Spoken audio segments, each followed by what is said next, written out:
Welcome to the world of scale modeling with Mike Ashe, where techniques, tips, and creativity come alive with dozens of tutorials, projects, tape-up reviews, and picture references to help you build better scale models and enjoy our wonderful hobby. Welcome to Part 3 of Building and Detailing the Hobby Boss 1 to 3/50th Scale USS Alaska. The tree attachments on the life rafts were snipped off, and any remaining plastic was carefully scraped off with the tip of a number 11 X-Acto blade.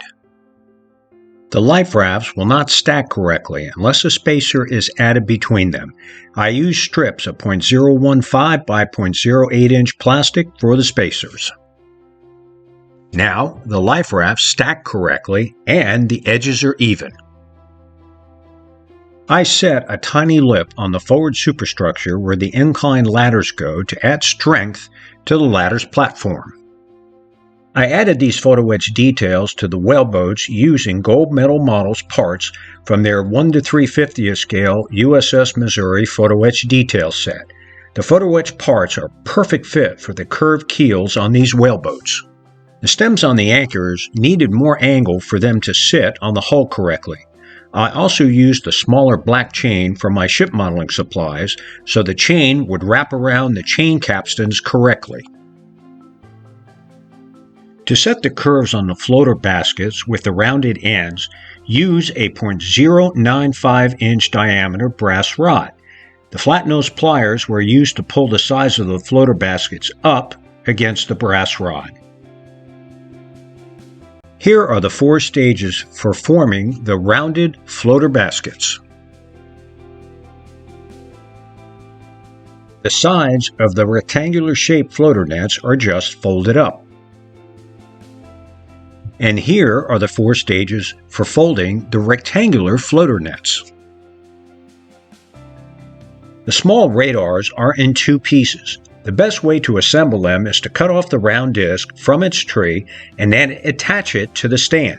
Then remove the assembly from the tree. The larger direction finder is best assembled while the stand is attached to the tree. For the smaller photoetch one, bend the base up and then attach the part to it. Then snip it from the sheet. Use white glue to assemble these photoetch parts so that you have some working time to position them. To set the upper superstructure small radar, I attached a small length, a 0.015 by 0.015 inch strip to the surface. This will also strengthen the attachment. The Mark 38 directors and the Mark 37 radar assemblies have a lot of tree attachment points to remove and clean up. There's also a mold line of the Mark 37 bases that has to be carefully scraped off.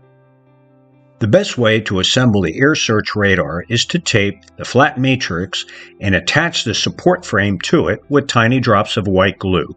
Then use tiny drops of super glue to strengthen the assembly. The kit's pedestal base is not large enough to fit snugly between the support frame and the radar's front. So I added a tiny length of 0.03 by 0.08 inch plastic to get a tighter fit. The kit's Mark 8 photoetch radars on the right are fragile and unusable. I replaced them with Gold Medal Models Mark 8 radars from their USS Missouri photoetch detail set. Tiny holes were drilled at the ends of the assembly using a 0.031 inch bit for the tabs on the kit-supplied brackets. The rectangle is a length of 0.04 by 0.08 inch plastic.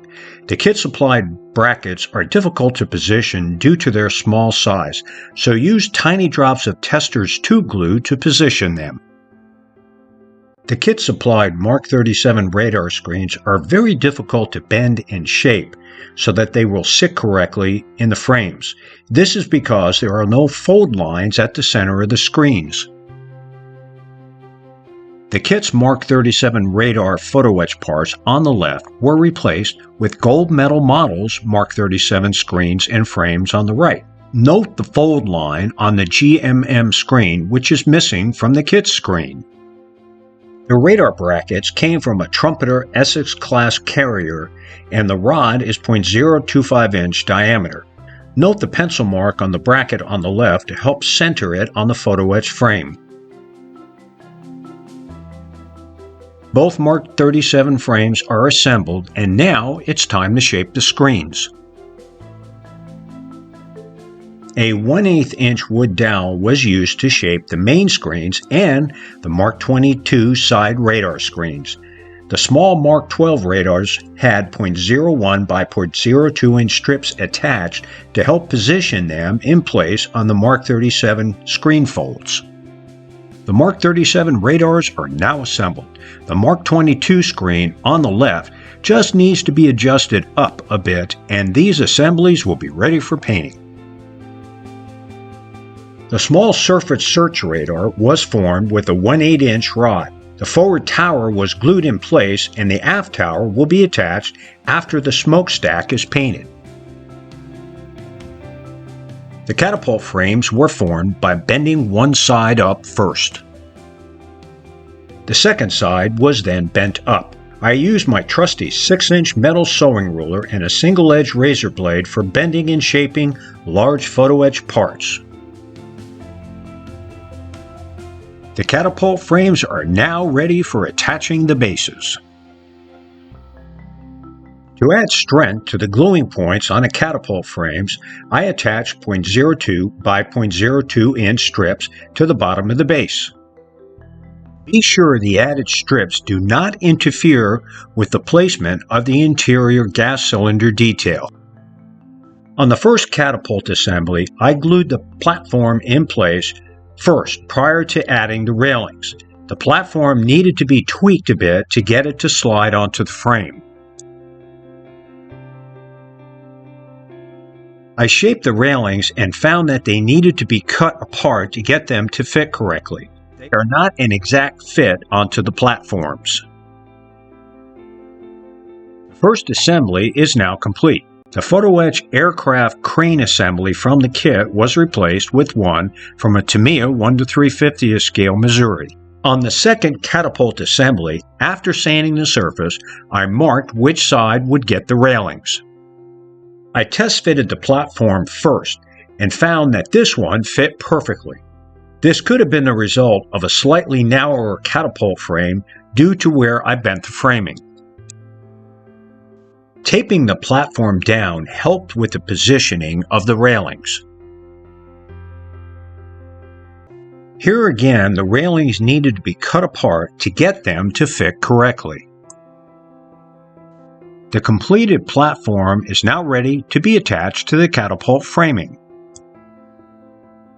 Adding the railings first was the better way to assemble the platform before attaching it to the frame. The railings help set the platform straight and level with the catapult. The second catapult is now assembled. Don't forget to add the exterior piping to the frame on the correct side. The catapult assemblies are now complete and ready for painting. The kit's Seahawk aircraft have several parts and will need some seam work if you choose to use them. I replaced them with aircraft from a Tamiya USS Missouri kit. Thanks for watching Part 3 and stay tuned for Part 4 of building and detailing the Hobby Boss 1:350th scale USS Alaska.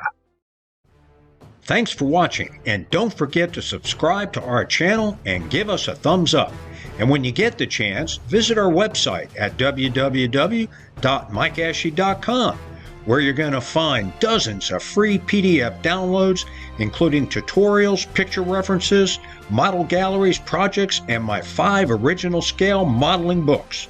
Thanks to Ben Sound and Videvo for the royalty-free music, and happy scale modeling!